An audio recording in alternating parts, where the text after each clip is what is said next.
Hi everyone, this is my progress vlog for week 4 on global feminisms. Global feminism asks Western feminists to consider the ideologies and viewpoints of women in third world countries, or in the third world, because Western feminists and liberal feminists, whatever, white feminists, assume that their way of life and their experiences are universal. And that's basically the same idea shared within all the 3 different assignments for this week.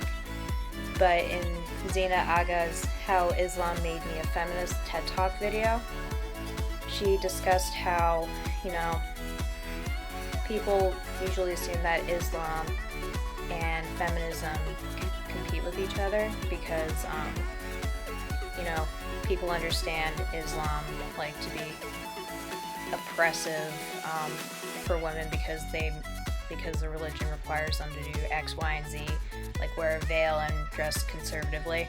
But then Zeina explained how since her mom was such a devout Muslim, how that motherly figure in her life taught her to be a feminist. So basically, that's showing me I shouldn't assume that Islam is oppressive for women because it can, help other women to be feminist and speak out against sexism. But I do have an issue with what she said in the video, and my other classmates in the Google Hangout did as well, in which she said at one point that women are the principal agents of our own oppression. Okay, it's our own fault that people are sexist against us? I don't understand that. Yes, internalized misogyny is a thing. I used to slut shame and call girls bitches, but that is not equivalent to what men have done to women. To say that women have equal responsibility in the oppression that they face as men do, that's not okay, and I have a big problem with that. In Oyewumi's piece, I touched a little bit more on that in the pre-hangout vlog, and I'm kind of going over the maximum for this video, but, it talked about, how Western feminist scholars project our expectations of what society should be like. And then, oh man, I tried to read Mohanty's piece over and over and make sure I'm trying to get the right ideas, but I do not agree with her for the most part, because, let me look. There was this one quote, well, there were several that I had an issue with, or that I had issues with, but, let's see. And this reminded me of Zeina Aga's quote that I discussed earlier. On page 338 of Under Western Eyes, thus, the discursively consensual homogeneity of women as a group is mistaken for the historically specific material reality of groups of women.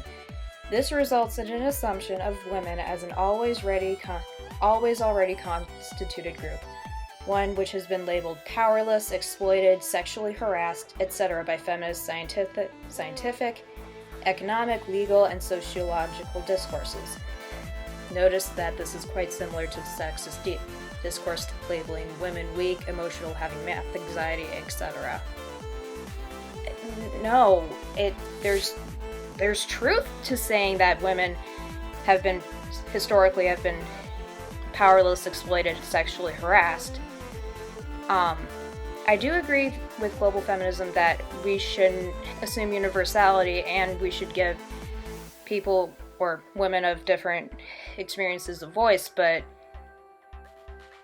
saying that is an assumption, I don't agree with that.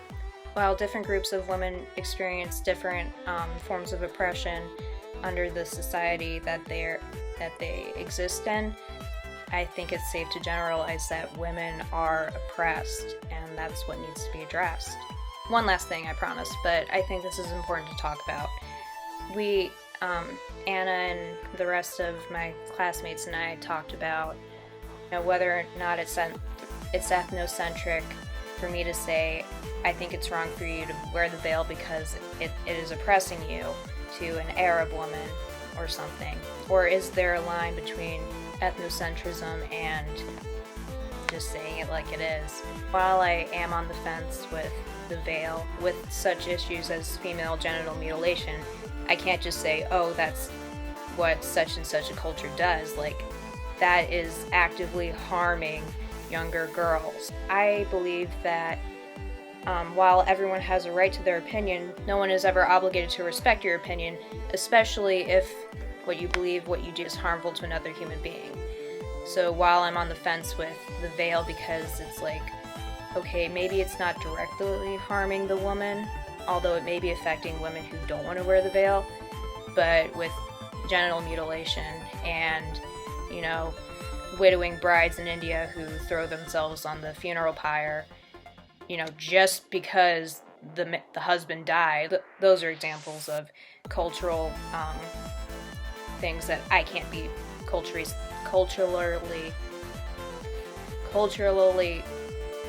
sensitive about. You know what I'm trying to say.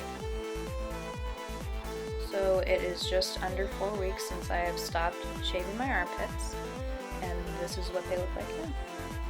I know I told y'all that I was going to interview my boss, Virginia, but that was last week, and she acted a little uncomfortable when I first asked her, so I don't think I'm going to. But I did interview my coworker, Alex, and this is what she had to say.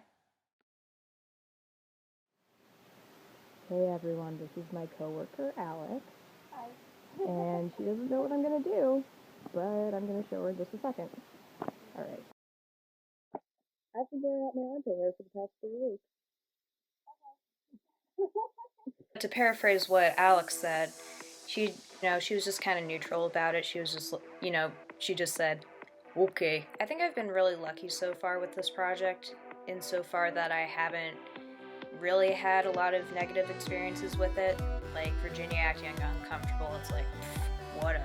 I've really pushed myself out of my comfort zone here, and I think it's gone really well. I expected to feel self-conscious, but I don't know, after a while you get used to it. As for the annotated bibliography, I am struggling a little bit because while I am finding sources on women and body hair, I'm not quite sure how to relate it to postmodern feminism. I do remember you guys warning me about how postmodern feminism is such a huge field, but I'm thinking maybe I should change the school of feminism that I chose to either radical feminism or maybe pick liberal feminism, but critique it and say, hey, you can't just say, oh, I'm going to shave because it's my choice, because you're supporting a gender norm that affects, women who don't shave, and they meet scorn and harassment for it if they're hairy. And thus marks the end of this week's video. Have a good weekend, y'all. Bye.